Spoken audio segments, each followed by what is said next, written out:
할렐루야. 덴마크 사람으로 안델슨이라고 하는 사람이 지은 미운 오리새끼라고 하는 동화가 있는데, 이 동화를 보게 되면 어느 농장에서 오리가 깨어나는데 그 오리알 가운데 백조알이 하나 있었어요. 근데 좀 나중에 깨어났는데 보니까 다르거든요. 덩치도 크고 생긴 것도 다르고 다리도 길고, 그러니까 오리떼가 차별하고 따돌리고 괴롭힙니다.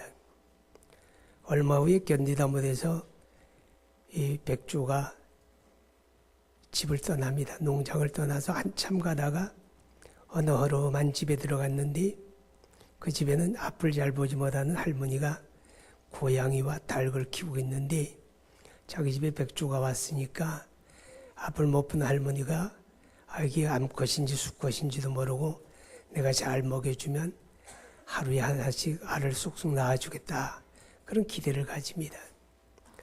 근데 할머니가 애지중지하고 사랑을 주니까 고양이와 닭이 시샘을 합니다.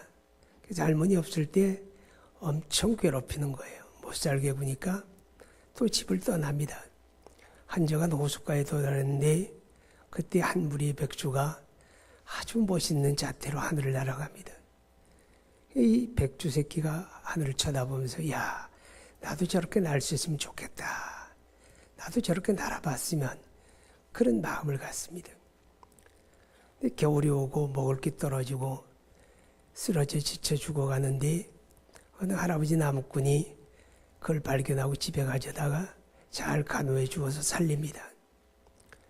그런데 이 백조 한 마리가 집에 들어오니까 아이들이 그냥 못 살게 굴고 막 몰아치니까 백조가 날개짓을 하고 이곳저곳 뛰어다니다가 막 집안이 엉망이 됩니다. 하루는 밥상을 잘 차려놓고 할아버지가 일 나갔는데 이 집에 쥐새끼가 나타나가지고 밥상을 다 어지럽히고 홀랑 뒤집어 놓습니다. 일을 마치고 돌아온 할아버지가 그 광경을 보고 이놈의 백조가 이러는구나, 내쫓아버립니다. 쫓겨난 백조가 호숫가에 가서 추운 겨울을 참 죽어가면서 납니다. 그리고 따뜻한 봄날이 돌아왔는데 어느 날 무리를 헤엄치다가 날개짓을 합니다. 퍼덕퍼덕 날개짓을 하는데 이게 웬일입니까? 자기가 하늘을 날고 있는 겁니다. 깜짝 놀랍니다. 야, 나도 날 수가 있구나. 그때 이제 한 무리의 백조가 그 호수에 내려앉습니다. 그리고 친구가 되죠. 그때 물에 비춰보니까 내가 오리가 아니고 내가 백조로구나. 자기를 발견하게 되고, 그래서 이제 그 행복하게 된다는 그런 동화입니다. 그런데 이 동화에서 자기 정체성을 잃어버리고 산다는 게 얼마나 불행한가 하는 것을 깨닫게 됩니다. 여러분, 요나서 1장에 보게 되면 선지자 요나가 하나님의 명령을 거절하고 도망치지요. 배를 타고 다시스로 가는데 하나님의 거대한 풍랑으로 그를 죽여갑니다. 파도가 높게 일어나고 배가 뒤집히게 됩니다. 위험이 옵니다. 그때 선장들과 뱃사람들이 생각하기를, 이렇게 지금까지 보지 못했던 광풍이 불고 큰 놀이 일어나는 것은 분명히 우리 가운데 누군가 신에게 죄를 짓고 도망하는 자가 있을 것이다. 그래서 사람들을 불러가지고 제비를 뽑았는데, 또 희한하게도 배 밑창에 잠자던 요나가 제비가 뽑힙니다. 그때 사람들이 묻습니다. 너 누구냐? 내 생업이 무엇이며 내가 어느 민족에 속하며 어느 나라 사람이야? 너 누구냐? 이래 묻습니다. 그때 요나가 대답합니다. 나는 히브리 백성이고 천지를 지으신 하나님을 경외하는 자라. 요나는 자기 정체성이 분명한 사람이에요. 요나에게 물었던 그 질문이 오늘 저와 여러분에게 물어진다면 한번 스스로에게 물어보세요. 너는 누구냐? 너는 어떤 사람이냐? 이 대답에 우리가 자기를 분명하게 고백할 수 있어야 합니다. 이게 자기 정체성인데, 이 정체성이 분명한 사람들은 강합니다. 담대합니다. 작은 일 앞에 무릎 꿇지 않습니다. 두려워 떨지 않습니다. 근심하거나 낙심하지 않습니다. 내가 누구인가? 이거 알고 사는 게 우리 신앙생활의 승리가 됩니다. 오늘 성경은 그것을 우리에게 깨닫게 합니다. 1절에 예수 그리스도의 종이요 야고보의 형제인 유다는 부르심을 받은 자, 하나님 아버지 안에서 사랑을 얻고 예수 그리스도를 위하여 지키심을 받은 자들에게 편지하노라. 짧은 한 구절 속에 내가 누군가? 라고 하는 질문에 분명한 답을 주고 있습니다. 오늘 성경이 이렇게 말합니다. 부르심을 받은 자, 부르심을 받은 자. 여러분, 저와 여러분 하나님의 부르심을 받은 자들입니다. 할렐루야. 내가 누구냐? 나는 하나님의 부르심을 받은 자다. 오늘 예배 후에 만약에 여러분 가운데 어떤 사람이 청와대에서 박근혜 대통령이 좀 보자, 만나자. 그러다면 얼마나 좋을까요? 가서 대통령을 만나고 대통령하고 식사 함께 하고 그리고 왔다고 한다면 아마 여러분이 굉장히 의시될 거예요. 나 이런 사람이야. 나 대통령의 부름을 받은 사람이야. 그러지 않겠습니까? 그런데 이거는 대통령의 부름이 아니라 영원하신 하나님의 부름을 받은 사람들입니다. 할렐루야. 우리가 예수 그리스도를 믿고 구원받았는데 이 믿음과 구원이라고 하는 건 하나님의 부르심의 결과입니다. 하나님이 우리를 불러주셨기 때문에 우리가 그리스도 예수를 믿게 되고 영원한 하나님을 알게 된 것입니다. 그래서 성경은 말하죠. 아버지께서 이끌지 아니하시면 아무라도 내게로 올 수가 없다. 나는 누구냐? 하나님의 부르심을 받은 사람이다. 그런데 하나님이 우리를 부르실 때 그냥 불특정 다수를 향해서 자, 예수 믿으세요. 예수 믿고 구원 받으세요. 이렇게 말할 때 예, 제가 믿겠습니다. 손들었기 때문에 우리가 하나님의 부르심을 받은 것인가? 아닙니다. 하나님의 부르심은 그의 택하심을 따라 개인적으로 부르신 겁니다. 여러분 한 사람 한 사람 하나님이 택하시고 그 개인을 꼭꼭 찍어서 부르셨습니다. 이것이 나를 부르신 하나님의 부르심입니다. 그래서 이 하나님의 부르심은 또한 성령을 통해서 부르셨다고 하는 것입니다. 하나님의 성령은 하나님의 깊은 것이라도 아시는 분이죠. 하나님의 택하심을 아시는 성령이 그 성령의 거룩한 음성으로 허물과 죄로 죽은 우리를 한 사람 한 사람 찍어서 우리를 불러주셨기 때문에 우리가 이 믿음과 구원의 은혜를 누리게 되었다고 하는 것입니다.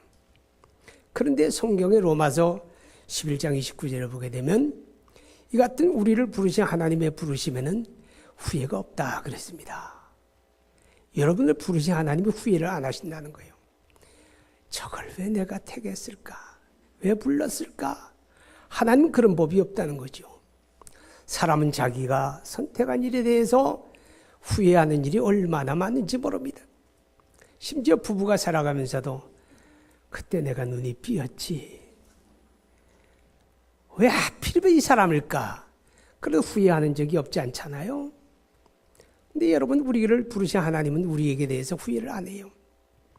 우리가 예수 믿고 구원받은 그때로부터 정말 거룩한 하나님의 자녀로 살아가고 우리 삶이 찬란하게 하나님의 영광을 드러내기 때문에 하나님이 후회 안 한다는 뜻이 아니에요. 하나님이 후회라는 단어를 쓰실 때에는 후회할 수밖에 없는데도 그런 뜻입니다. 후회할 수밖에 없는 상황과 형편과 못남과 그런 모습을 가지고 살아감에도 불구하고 하나님은 저와 여러분을 부르신 부름에 후회하지 않습니다. 아멘. 왜일까요? 하나님은 그것까지라도 아시고 부르셨습니다. 오늘의 못난 그 모습까지라도 하나님은 다 아시면서도 우리를 택하시고 부르셨습니다. 그리고 하나님은 그가 원하시는 것을 반드시 이룰 수가 있기 때문에 후회하지 않습니다. 우리 가운데는 어떤 사람들이 자녀들의 문제로 인해서 고민하고 슬퍼하며 근심하며 그런 사람들 많습니다. 왜 그럴까요? 내가 바라는 대로 되어지지 않으니까, 내가 원하는 대로 커주지 않으니까 그래서 낙심도 하고 그러잖아요. 우리는 그들을 내가 원하는 대로 만들지 못합니다. 그런데 하나님은 달라요. 내가 내 뜻대로, 내 원대로, 내 욕심대로, 내 마음대로 살아간다 할지라도 하나님의 지혜와 능력은 얼마든지 우리의 걸음을 원하는 대로 이끌어 가시고 우리의 삶을 그가 원하는 대로 만들어 가십니다. 이게 하나님의 능력입니다. 그래서 하나님은 결코 우리를 부르신 부름에 후회하지 않는다는 것입니다. 깨달으시면 아멘합니다. 내가 누굽니까? 하나님의 부르심을 받은 사람입니다. 아멘. 여러분이 가진 행색이 어떨지라도, 형편과 처지가 어떨지라도 그게 중요한 게 아니에요. 내가 이름에도 불구하고 나는 하나님의 부르심을 받은 사람이다. 이 정체성이 분명해야 우리는 승리하게 됩니다. 그리고 또 성경은 말합니다. 하나님 아버지 안에서 사랑을 얻고, 나는 누구냐? 나는 하나님의 사랑을 입은 사람입니다. 아멘. 하나님의 사랑을 입었다는 말이 뭐예요? 하나님의 자녀가 되었다 그 말입니다. 여러분이 제가 하나님의 사랑을 입고 하나님의 자녀가 된 겁니다. 우리가 그를 사랑한 게 아니라 그가 우리를 사랑하시고 우리를 위해서 독생자 예수 그리스도를 대속의 제물로 내어주신 그 사랑을 우리가 입은 것입니다. 우리가 그 사랑을 입었기 때문에 우리가 구원받고 하나님의 자녀가 되었잖아요. 근데 우리가 사랑할 만한 사람이었습니까? 하나님의 사랑을 받을 만한 대상이었습니까? 성경은 결코 아니라고 말합니다. 로마서 5장 8절에 말하지요. 우리가 아직 죄인 되었을 때에 그리스도께서 우리를 위하여 십자가에 죽으심으로 우리에게 대한 하나님의 사랑을 확증하셨느니라. 우리가 허물과 죄로 죽었던 자들, 하나님의 사랑의 대상이 아니었는데 그런 우리를 사랑하시고 그리스도를 십자가에 내어주심으로 증명된 하나님의 사랑, 그 사랑을 우리는 입은 것입니다. 성경은 우리에게 말합니다. 그 사랑을 입은 하나님의 자녀들이 요한복음 15장 9절과 10절에 보게 되면 내가 아버지의 계명을 지켜 그 사랑 안에 거하는 것 같이 너희도 내 사랑 안에 거하라. 그렇게 말합니다. 내가 누굽니까? 하나님의 부르심을 받고 그 사랑을 입은 사람이에요. 그 사랑 안에 거하십시오. 그 사랑 안에 거한다는 건 하나님의 말씀 안에 살아간다는 뜻하기도 하지만 다른 각도에서 보게 되면 이런 겁니다. 자기 의를 내세우지 않는다는 겁니다. 사랑 안에 거하는 사람은 내가 오늘 살고 내가 무슨 일을 할지라도 그건 다 하나님의 사랑을 입은 결과입니다. 여러분 가운데는 새벽마다 하나님의 전에 나와 기도하는 사람들이 많습니다. 얼마나 귀한 일인지 모릅니다. 저는 지금 2016년을 준비하면서 2016년에 우리가 어떻게 기도할 것인가를 지금 구상하고 있습니다. 그렇지만 내가 새벽 기도 열심히 한다는 것이 은혜고 또 사랑입니다. 자기의가 아닙니다. 우리가 하나님 앞에 소득의 11조를 드리는 것은 얼마나 중요한 신앙 고백인지 모릅니다. 나는 하나님의 살아계심을 믿습니다. 하나님은 나의 주인 되심을 믿습니다. 하나님의 주 되심을 고백하는 중요한 신앙 고백입니다. 그러나 그것을 감당하는 것도 하나님의 은혜고 하나님의 사랑입니다. 내 의가 아닙니다. 누구라도 자기 의를 내세우고 내가 이만하기 때문에 내가 하나님의 사랑을 받는다고 생각하면 착각입니다. 하나님의 사랑 안에 거한다고 하는 것은 바로 자기 의를 내세우지 않는다는 의미가 되어집니다. 내가 무엇을 할 수 있다면 그것은 은혜입니다. 그것은 하나님의 사랑의 결과입니다. 자, 그 다음에 나는 누구냐라고 할 때 예수 그리스도를 위하여 지키심을 받은 자들에게 그럽니다. 하나님의 부르심을 받고 하나님의 사랑을 입은 자요, 예수 그리스도를 위하여 지키심을 받은 자다. 내가 누구냐? 예수님을 위해서 하나님이 나를 지켜준다. 아멘. 이게 바로 나의 신분입니다. 우리가 예수 그리스도의 것이 아닙니까? 로마서 1장 6절에 우리를 가르쳐서 예수 그리스도의 것으로 부름을 받았다고 말합니다. 그리스도께서 십자가에 피 흘려 죽으심을 통해서 그가 나를 소유하셨기 때문에 나는 주님의 것입니다. 내 믿음이 크고 작음을 떠나서 그리스도를 믿는 믿음 안에 나는 주님의 것입니다. 나는 그분의 것입니다.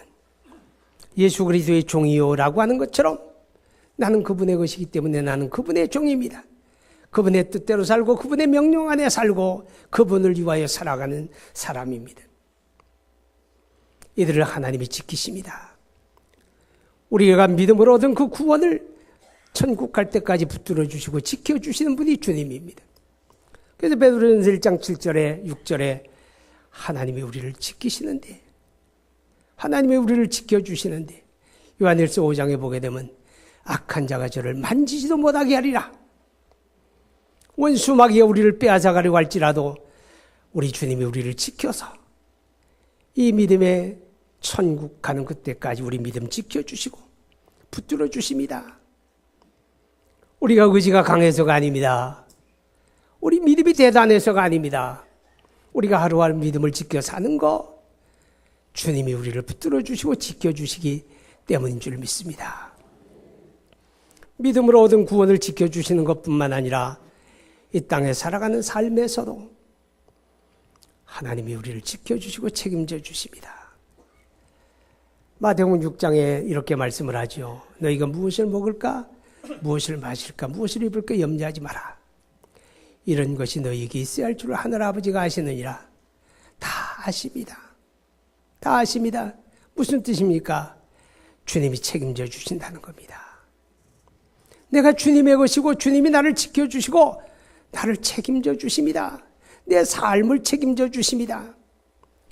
여러분, 하나님이 책임져 주시는 삶이 행복입니다. 우리 삶을 우리가 지켜가는 게 아닙니다. 하나님이 책임져 주시면 지켜지는 겁니다.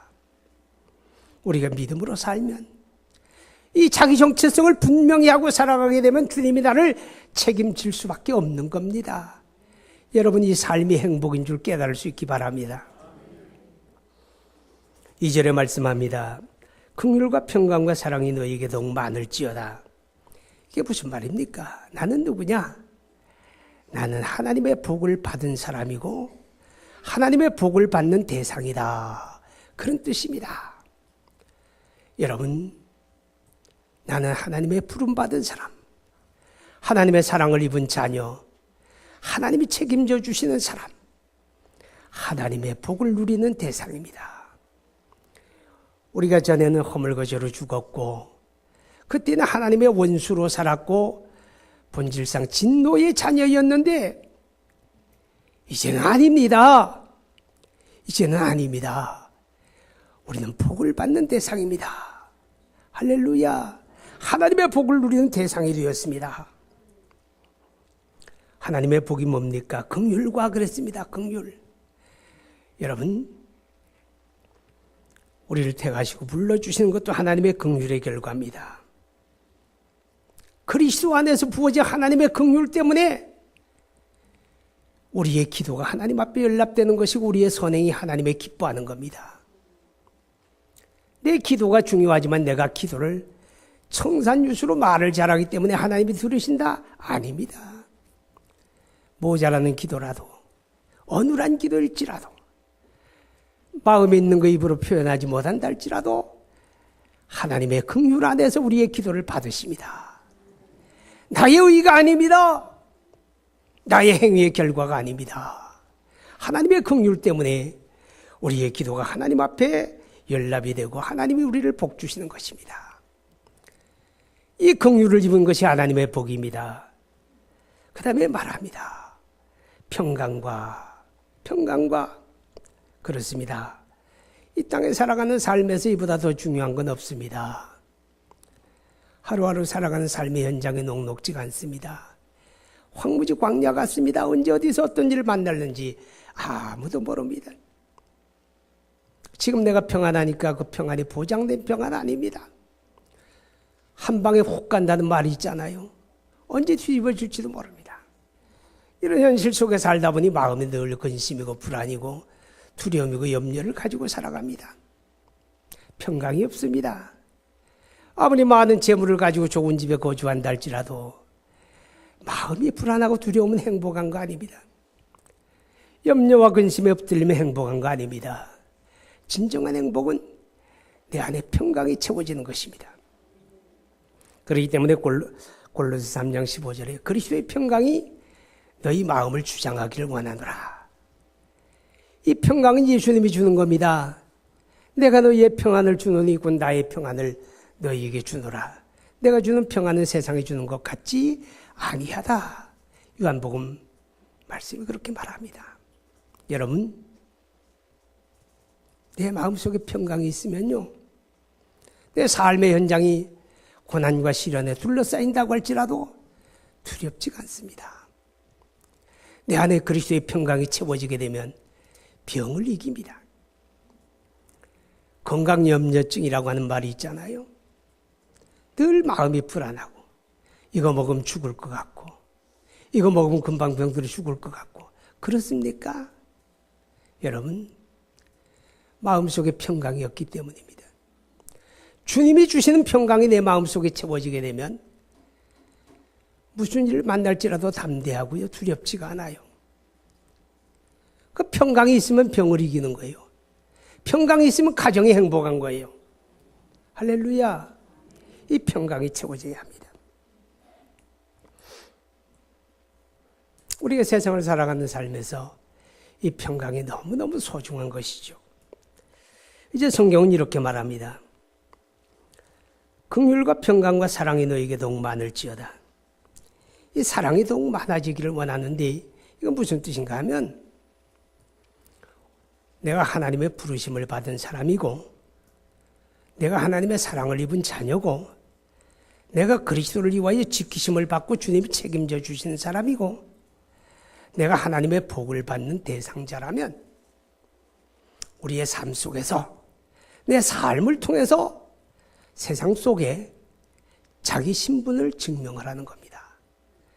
내가 이런 사람이다라고 하는 걸 입으로만 말하지 말고 삶으로 한번 나타내봐라.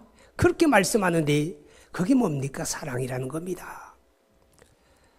여러분, 우리 안에 사랑이 풍성하기를 주님은 원합니다. 하나님이 우리를 사랑하시고 그 사랑을 입은 자녀처럼 여러분과 저의 삶에서 하나님의 사랑이 가득하게 채워지기를 원하는 것입니다. 그런데 성경은 이렇게 말합니다.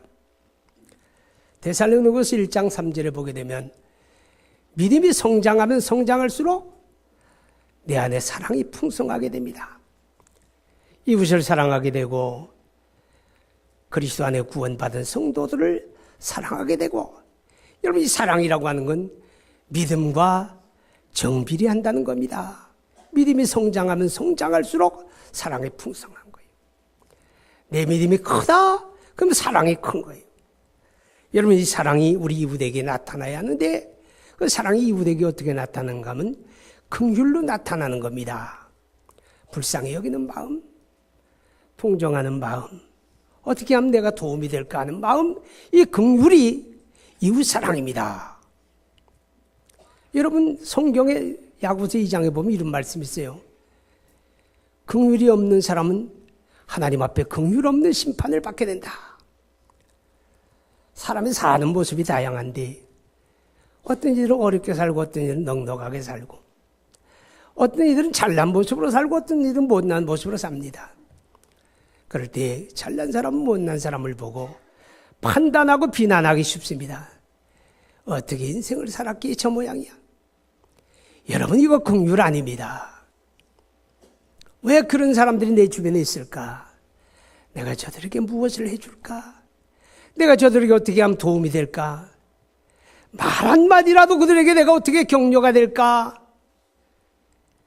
이것이 긍휼입니다.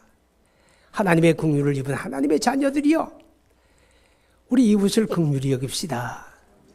우리 이웃에게 사랑을 베풉시다. 우리의 사랑은 하나님을 섬기는 것으로 나타납니다. 내 마음을 다하고 뜻을 다하고 힘을 다하여 주 너의 하나님을 사랑하라. 신앙생활은 하나님을 사랑하는 겁니다. 우리가 하나님을 사랑하는 마음으로 예배하는 게 진짜 예배입니다. 우리가 하나님 앞에 헌금을 드리는 것도 하나님을 사랑하는 마음에서 드려야 진짜 헌금이 됩니다. 우리가 교회를 봉사하고 그리스도의 복음을 전할 때에도 우리 하나님을 사랑하는 마음으로 감당해야 합니다. 그것이 진짜입니다. 우리가 하나님의 부르심 받고 하나님의 사랑을 입고 그리스도 예수를 위하여 지키심을 받고 주님이 책임져 주시는 하나님의 복을 받는 사람이라면 이제 우리는 이 세상 속에서 많은 사람들에게 긍휼을 나타내고 사랑하고 섬기는 그 삶을 통해서 자기 영적인 신분을 드러내기를 주님이 원합니다. 따라하십니다. 나는 누굽니까? 대답해 보세요. 여러분 스스로에게 대답해 보세요. 하나님의 부르심을 받았습니다. 하나님의 사랑을 입었습니다. 주님이 책임져 주는 사람입니다. 하나님의 복 받는 대상입니다. 어깨를 쫙 펴십시오. 여러분을 하나님이 책임져 주십니다. 주님의 것으로 살아가면 기도합니다.